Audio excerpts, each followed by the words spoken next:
अल्पा अल्पश्रुतम। देखो ये बीच में डैश लगा है ना, तो डैश का अर्थ होता है कि उस शब्द को आपको बोलते समय ज्यादा गैप नहीं करना है। वो तो अर्थ निकालने के लिए अलग अलग कर दिया गया, बाकी यदि एक साथ समास मिला देते तो मिला सकते थे लेकिन उच्चारण के लिए बीच में डैश दे दिया। तो डैश का अर्थ क्या है, जैसे कभी आप लोग लिखते ना लाइन खत्म हो जाए, जैसे तुमने महावीर लिखा तो लाइन खत्म हुई तो महा लिख करके फिर क्या कर देते अपन, डैश, यानी आगे भी, इसलिए डैश को ऐसा अल्पश्रुतम श्रुतवताम परिहास धाम। श्रुतम के बाद जो डैश आ गया ये आवश्यक नहीं था, जरूरी नहीं था। अल्पश्रुतम के बीच में डैश तो ठीक है, लेकिन जब विभक्ति लग चुकी श्रुतम में तो फिर आगे डैश लगाने की जरूरत, इसलिए दूसरा डैश जो आप निकाल सकते हैं निकाल देना चाहिए। अल्पश्रुतम श्रुतवताम परिहास धाम।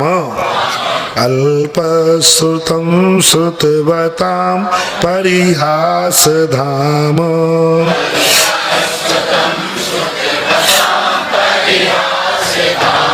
त्वद भक्ति रेव मुखरी कुरुते बलान माम।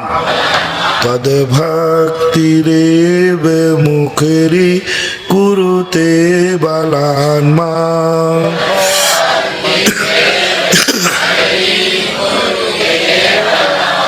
यत कोकिलः किल मधौ मधुरम विरौति। यत कोकिलः किल मधौ मधुरम विरौति।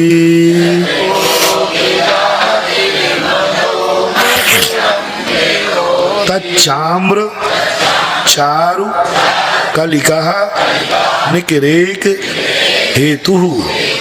तच्चाम्र चारु कलिका निकरेक हेतु।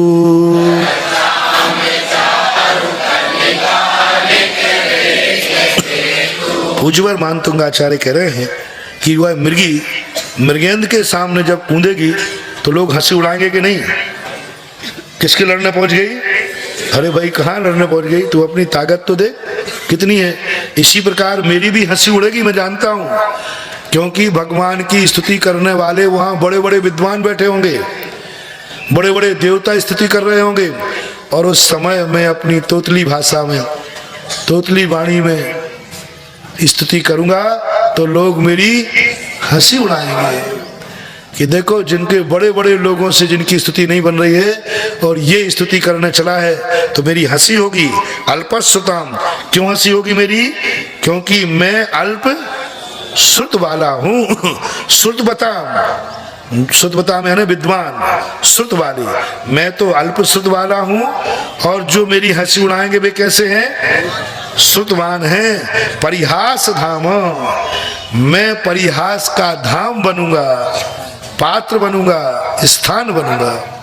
यानी मैं जब भगवान की स्तुति मंदिर करने जाऊंगा तो बड़े बड़े विद्वान मेरी हंसी उड़ाएंगे। तो कई लोग कहते ना आप हम नहीं जाते वहां पर, बोले क्यों, वहां बड़े बड़े लोग हैं और मेरे से बनेगा नहीं तो मेरी हंसी उड़ाएंगे, बहुत हंसी उड़ेगी। सुदामा जी जब कृष्ण जी के पास जाने लगे तो उनकी पत्नी के सामने सुदामा कहते हैं कि मुझे वहां क्यों भेज रहे हो, वहां तो बड़े बड़े लोग आ रहे होंगे, वहां मुझे कौन पूछेगा, लोग मेरी हंसी और उड़ाएंगे। और बताते हैं कि एक कवि थे बहुत बड़े, वो एक बार सभा में गए तो वहां तो बड़े बड़े सेठ महाराजा आते थे, इनकी दशा देखकर द्वारपालों ने जाने नहीं दिया, बोले बाहर जाओ बोले नहीं मैं विशेष कवि हूँ, बोले इस दरबार में ऐसे वैसे लोग नहीं आते। सुदामा जी के लिए भी द्वारपालों ने प्रवेश नहीं होने दिया। सुदामा जी ने कहा कि मैं आप कृष्ण जी का मित्र हूँ, तो द्वारपाल कहते द्वारकाधीश के ऐसे मित्र हैं, तब कितना अच्छा भजन बोलते हैं वो, कभी कभी दूर से सुना है, अरे द्वारपालो कन्हैया से कह दो है। फिर आगे क्या है, तुम्हारा सुदामा तुम्हारे द्वार, कुछ ऐसे ही दूर से सुना है, कितनी बड़ी है, तुम्हारा सुदामा तुम्हारे करीब आ गया।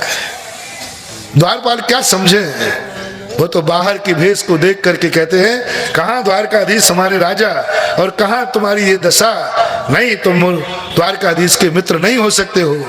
लेकिन जब बाद में द्वारकाधीश जब देखा सुदामा को तो ऐसे गले लगाया, ऐसे गले लगाया कि उन द्वारपालों की हवा खिसक गई, अब मेरा क्या होगा है?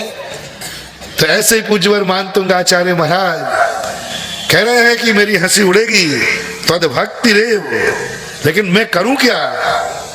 त्वद यानी आपकी, भक्ति यानी भक्ति, ये यानी भक्ति ही, आपकी भक्ति ही क्या कर रही है मुझे?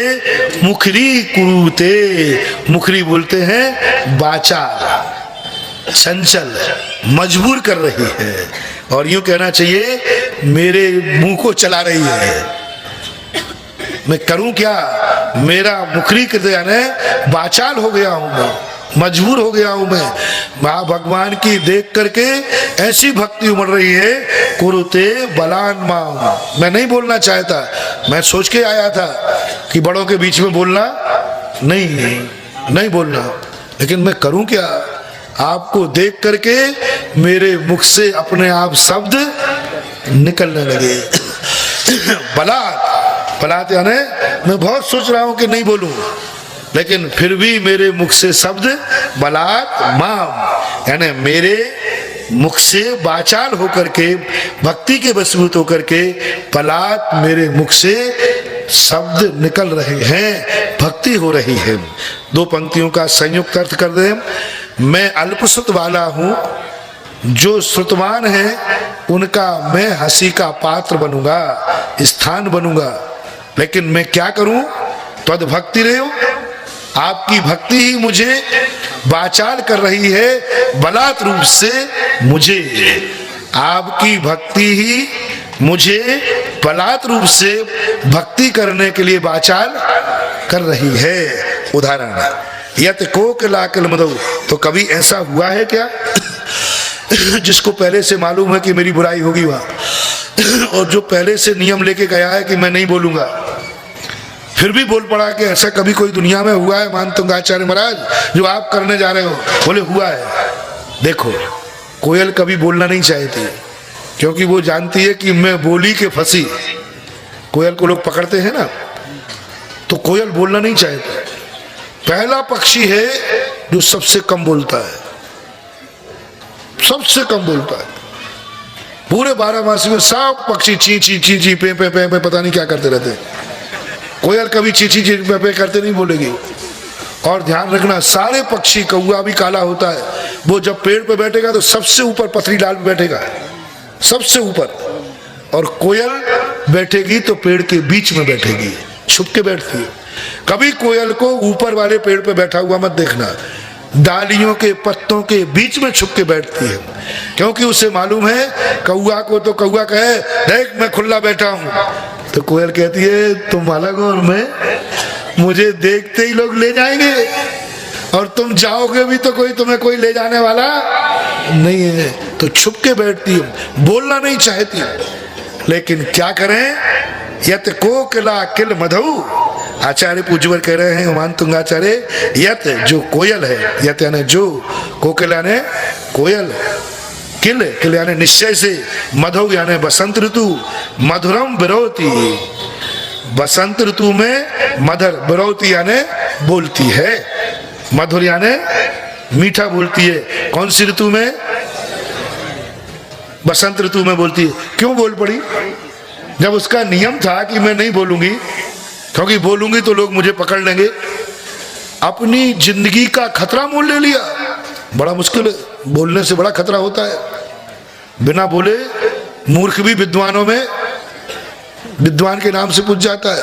100 बका और एक मौनी, एक मौनी 100 को हरा देगा, मौन रहने वाला।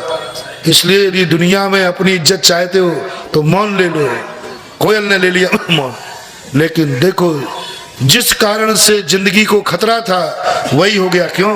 तत् चा आम्र, आम्र बोलते आम को, तत् यानी वह है, चारु कलिका, चारु यानी सुंदर, कलिका यानी मोर, कलिका यानी कलियां, मोर कहते हैं अपनी भाषा में, यहाँ कलिका का अर्थ कलियां।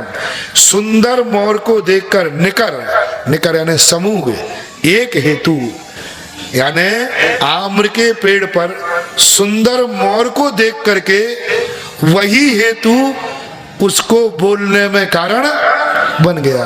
ना मोर आता,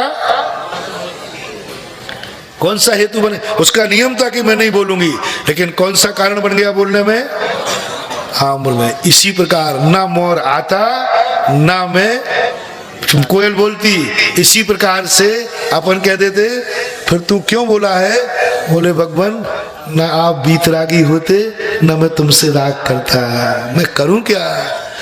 आपकी बीतराग मोहिनी छवि देख करके मेरे मुख से अनायास शब्द निकलने लगे, मैं क्या करूं, उड़ी हंसेगी तो उड़ जाएगी, लेकिन मैं बोले बिना।